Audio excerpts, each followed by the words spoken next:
Welcome to Macrocode. If you're new to this channel, consider subscribing. So today I'm going to share with you how DbContext work. So if you think DbContext is just a class you inject and call to list a sync, then you are already making a mistake. So I want us to see how DbContext works and how you can use it in your application. So DbContext is not just a class, it is a bridge between your application and a database. So as you can see on my application here, I have an example of application DbContext. Then as you can see, I have identity DbContext. We have application, this is a constructor, we have DbContext options, and we have, so I'm going to explain to you how DbContext work. And as you can see, I have some of the tables here for my application. So as I've said, DbContext is just not a class. It is a bridge between your application and database. It is also a unit of work. It is a change tracker and a query translator. So that is from link to SQL. So think of it like a smart session with your database. So imagine DbContext as a manager in your warehouse where you ask for items, it fetches from the database, it you ask for modification of items, then it tracks changes. And if you say save changes to the database, then it applies every change that you've requested. So as you can see in my controllers, I have some of the controllers here. For example, if we see here, we have getting clients. So here I can just say clients. So I can say this is all clients. All clients. Then we have here, we can do await, context to list async. So let me just accept this. If I do accept, so we have to list async. Then we have dot include. We have, so here we are going to see how you're able to do this. So as you can see here, I have all clients, then await context.class. So this context.class, this context is actually our application DbContext. So how EFCO works is, as you can see here, we are doing all clients, then await context.class. So it writes a link query, then EFCO passes the link and converts it to SQL. Then it sends the SQLs to the database. So this will be something like select star from. So we'll be having something like this: select star from clients, as you can see here. So this is what will happen. So select star from clients, and we will also have some inner joins. So here we'll be having some, let's say for example T1, then you'll be doing inner join. So you'll be doing some inner join. So then it will return the data. So this one will actually give us the data of all the clients.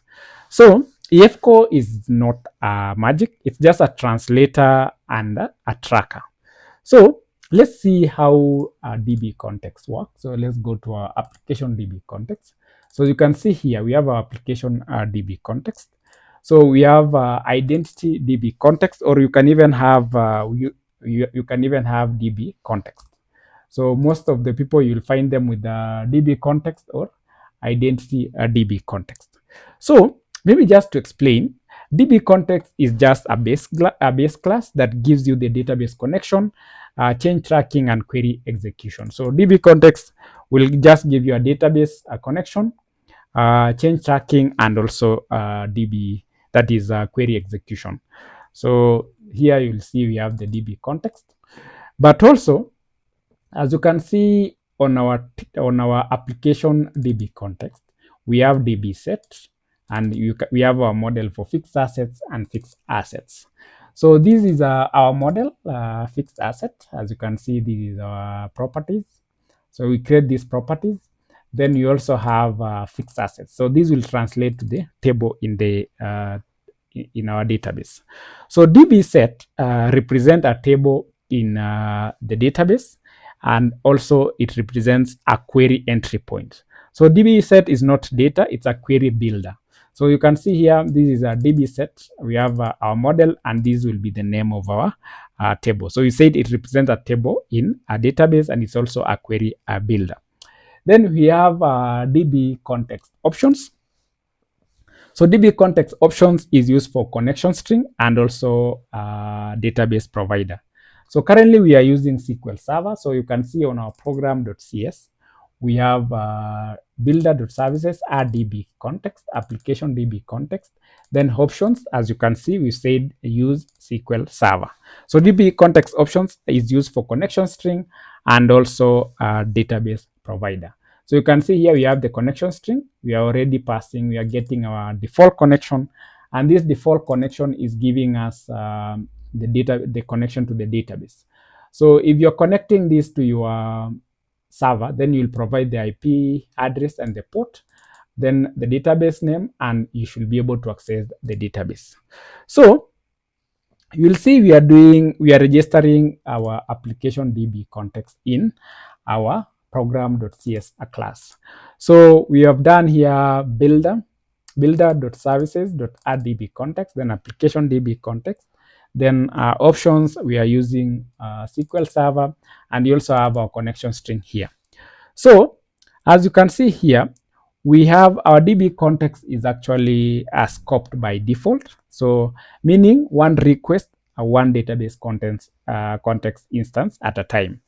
So you might think, why not a singleton? So singleton will cause database corruption and also thread issues. And if you use transient, then there will be too many instances or performance issues. So then when you are querying data, now once you've done this, these are the most important thing that you need to understand. We need to have this registered here. And if you go to our application DbContext, you need to understand the DB set and the properties and how this translates to the table. And you also have the DbContext options when you're creating. Then querying the data, as we've said, if you go to one of our controller, we have the index, all clans, as you can see, await underscore context, and this underscore context is already a part of our, we've injected it here. And then this is application DbContext. So what this does is it builds a query, then it does not execute immediately. It only executes when awaited. So what happens is, assuming we do this, and we say here, we can do something like this. So this query will not execute until we say variable result clans. As you can see here, if you say all clans underscore context clans include created by, include modified by, so this query will not execute here. As you can see, it will only execute once we have this awaited. So that's one thing that you need to understand. Also, we have something we call change tracking. So for example, if you find details like this one, let's see, let me find one. You see here, we are editing our client. So if you say variable client, then await context.client.find async. So what it does, the EF core loads the client, then it tracks the original state of the client and it detects the change. So for example, if you are editing, you can see here, it will load the clients. As you can see, our client will be loaded from this. And then it will track original state of the client. And when we modify, for example, you can see here, if we are changing the client and we update, then it will detect the change and generate a SQL statement. That is update client set, and it will set all the properties that we've modified. So you don't write update queries. That's why EF core does. So when you are doing, when you are using EF core.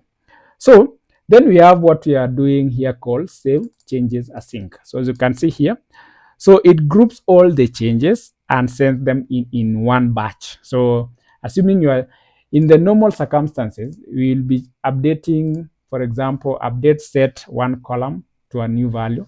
But this one, it will group all the changes, sends them in one batch, and ensures a consistency.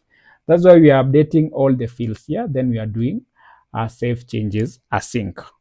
So then we have something called tracking and no tracking. So if you come here, for example, on our to list here, there is something here you can introduce called to list async. So by default, as you can see here, by default the tracking is on. So if you do this, by default tracking is on. So if you do that, the default is tracking is on. But if you don't want to track, so clients, you say untracked, then you'll do here dot as no tracking. So if you just do that as no tracking, so here you'll have done, now you'll have set the if you accept that, you see here for the first time tracking is on by default in EFCO, but here we've turned off tracking. So why? So tracking uses memory and it slows down. It's actually slow for read only. So assuming we are loading data, for example, you can see here this index. We are just loading data for display, so we don't need to be tracking. So this is actually a read only. So the best rule that you need to know is when you are reading data only, you don't need to be tracking. As we've said, tracking uses memory. So if it's only read only, then you have to use as no tracking. But if you are trying to update the data, then ensure tracking is actually on. So there are a lot of common mistakes that people do, which you'll find mostly with .NET developers. So one thing is you realize that on our application DbContext, we'll be making these DbContext. Someone will make these static. So that is that will actually provide memory leaks and stale data. So don't allow DbContext to be static. So let me just do that. Then we also have here, if you come to clients, you'll find someone doing to list. You see something like this, then you just do here. Let me just do this, and you say here to list. So to list. So this is not a good practice. So you can see this will work, but it's not a good practice. So this blocks threads. So the best way is to do here await, and then you do here to list async. So this is what works. Then also ensure that you are not overfetching. So overfetching, you can see here we are actually overfetching. So here we are retrieving all the details. For example, under clients, if you check on the properties, we are retrieving all these fields here. But do we really need some of these fields? So you need to ensure that you are not overfetching. So the best way to do it is you go to our clients, for example here. Then instead of doing that, you can say here dot select. Then you actually display some of the fields that you want. So you can see here select new client, then ID, name, email, phone number, address. You also do status created by. So you can select some of the fields that you want. So instead of fetching everything, I can just remove all this, assuming I just want 2 or 3 fields. So instead of overfetching, you can specify the fields that you want and you fetch from the database. Then another problem that most developers do also, there is one that is the n+1 query problem. So whereby you can see here, let me just undo this. You can see here we are doing dot include, created by, modified by, and status. So the n+1 query problem is whereby we are getting to list. You can see here to list clients. Then we do here for each. So you can do for each clients. Then you can see this is what is happening. So you'll do here for each client, all clients. Then created by, you also contact the database and fetch the record. You also have modified by, you get the database and also get the modified by, or even assuming your clients have orders, then you are doing multiple DB calls. So this is what we are saying n+1 query. So instead, you just do what we have done here. dot include, and that is okay. So in the best systems, you'll just find if you want to also check.